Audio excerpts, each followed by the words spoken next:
Here's The Sims 4, unboxing The Sims 4 limited edition. You will need a pair of scissors,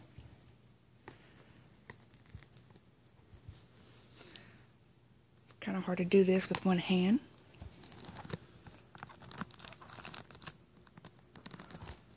Okay. Remove the plastic. Trying to. Well, I guess that didn't work. There we go.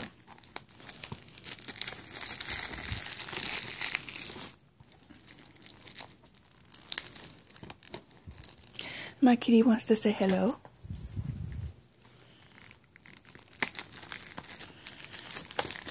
Well, these things are tougher to get off than I expected.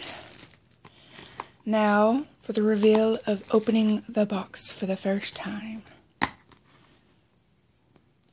Look how beautiful that is. You have your code and the manual for installing the game.